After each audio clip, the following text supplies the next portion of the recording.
Hello, and welcome back to a video series on MAT 1033 Intermediate Algebra.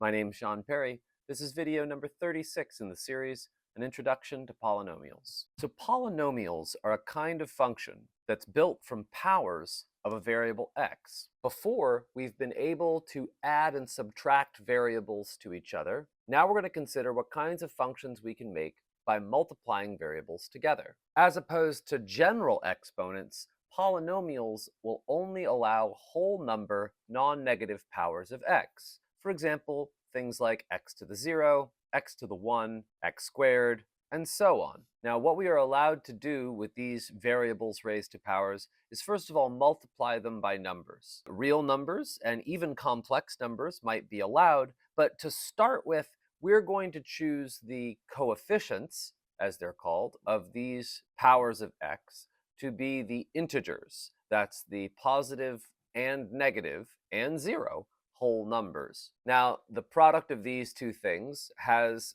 something of this form: a number times x raised to some power. This little guy is called a monomial, and it's our simplest kind of polynomial. Here are some examples of monomials. 3x squared minus 2x to the fifth, x itself, which is just 1x to the 1, and 4. Yes, even the numbers are examples of monomials, because 4 is 4 times x to the 0, which is allowed. What kinds of things are not monomials? Things like x to the negative 2, which is the same as 1 over x squared. No negative powers are allowed. We are only allowed to multiply by the variable. We are not allowed to divide by it yet.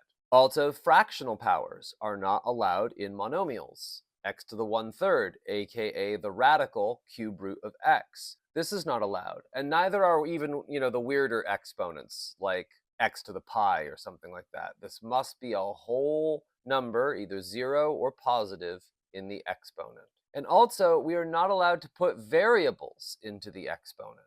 Nothing like 2 to the x or something to the xth power. This would be a variable power, and that would make this an exponential function. We might talk about those in the next class, college algebra, but in this class we're not going to consider these, and moreover, they are simply not monomials. Now, you hear inside the term monomial the word mono, which means one. The other kind of etymological part here is nomen, which means name. In other words, a term. This means one single term. And, correspondingly, polynomials mean many terms, or perhaps many terms. Because a monomial is the simplest kind of polynomial, but the sum of any finite number of monomials is also what we would call a polynomial. You can take this as the definition for polynomials. Here are some examples of polynomials. Again, things like 4, lines like x squared plus 1. This thing, x squared plus 2x plus 1, is a polynomial. Notice that this is a sum of 3 monomials, and so is called a trinomial. And then even things that have big old powers like this. This is fine, as long as we have a finite number of terms, and the powers are all positive exponents, or perhaps like this one, x to the 0. Now, what can you do with these? Why are we studying them? Well, the primary reason is that polynomials turn up all the time in models of problems. Problems from finance, problems from physics, problems from geometry. These are going to be kinds of functions which describe certain situations, or at least approximately describe certain situations. And as such, that's one good reason to work with them. Another good reason to work with them is because they are containers of patterns themselves. Their arithmetic, the way that they move about, are also encoding patterns of their own. And those patterns might enable us to solve other math problems through the kind of backdoors that they create. So even in a just math kind of perspective, you might want to know about polynomials for their own sake, just because of how they tend to encode other mathematical information. And I'll go into a little bit more detail about that later. Although I think the main reason most of you should study polynomials is because they do have models that they are used in which describe the real world. All right, that's good enough for some critical notes. Copy these down, show them to me later as proof you watched the video.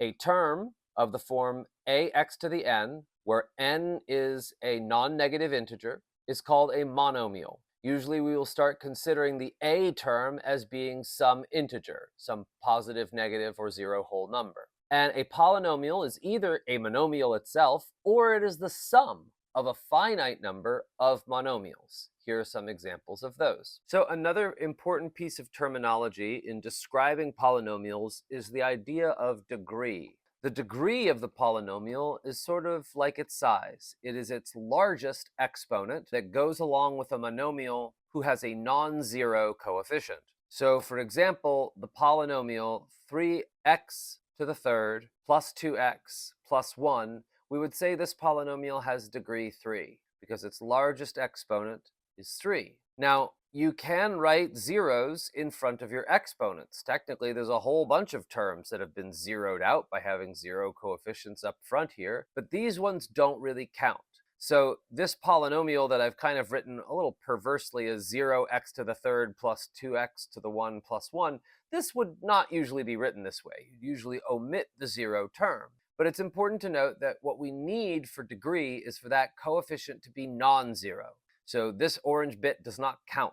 Instead, we look at this bit as the first non-zero bit. It is a x to the 1 monomial, and it is the largest. So we would say this has degree 1. And likewise, all whole numbers without any variables attached to them are really that number times x to the 0, because anything to the 0 is going to be 1 in this sense. And so we would call the numbers degree 0 polynomials. So all numbers are degree 0 polynomials. Well, almost all the numbers. What about 0?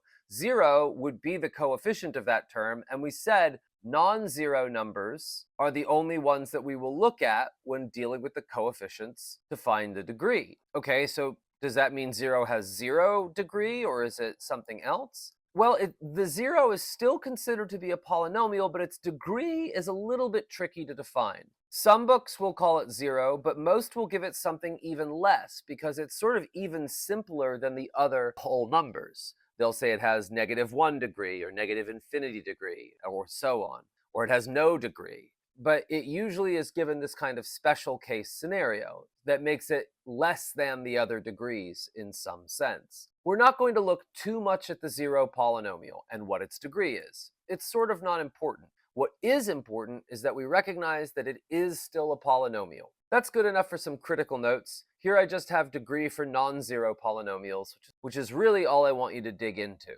The degree of a polynomial is the largest exponent of all of its monomials whose coefficients are non-zero. So for example, here I've written a is not 0, and a x to the n plus b x to the n minus 1, and so on going down, all the way down to whatever its whole number coefficient is, c. We'll call this the polynomial p of x. What then is the degree of polynomial p? Well, written this way, n is the largest of the degrees, and we have been specific to say that its coefficient is non-zero. And so we would say this is the degree of the polynomial, its largest exponent whose coefficient is not 0. So what sorts of things will we do in this class with polynomials? We're not necessarily going to be modeling a lot of functions with them, although we'll do some of that. We're going to do a lot of algebra and some graphing with these. And one of the main things that you should know how to do is evaluate the polynomial. So you could see the x, the variable part, as being a little open slot into which you could put numbers and then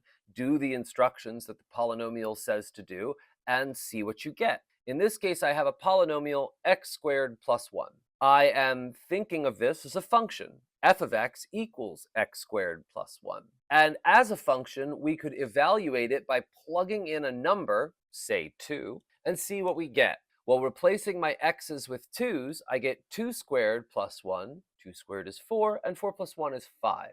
So this polynomial evaluates to 5 when we plug in a 2. Now, other things that we can do, which we'll do later, are to solve this when we are given a certain evaluation. And most importantly, when we are given that the polynomial evaluates to 0. We wish to know what x's make this happen.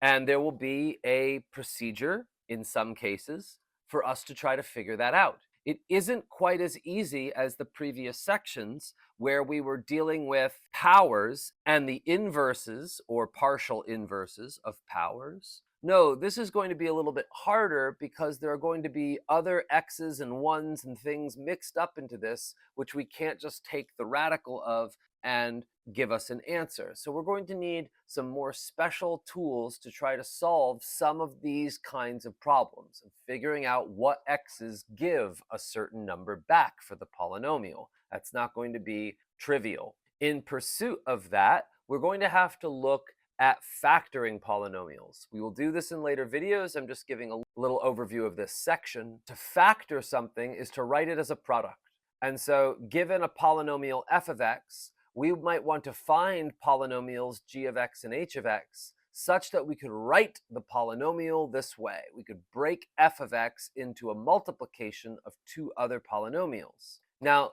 just understanding what this says is going to require us to develop the algebra of polynomials. We want to know how they add, how do they subtract, and how do they multiply.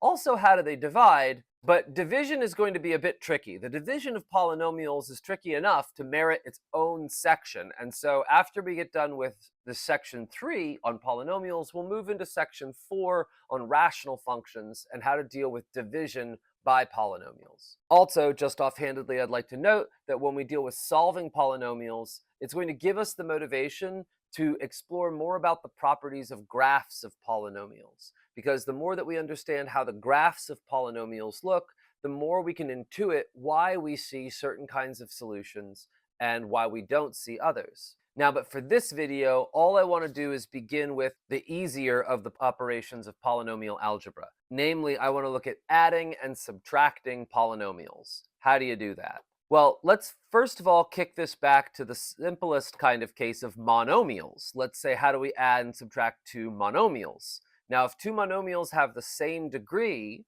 then they're actually like terms, and we can add them using the distributive property. So let's remember what that looks like. If I have 3x to the fourth plus 4x to the fourth, really that's 3 plus 4 x to the fourth. And I know how to do 3 plus 4. It's just 7.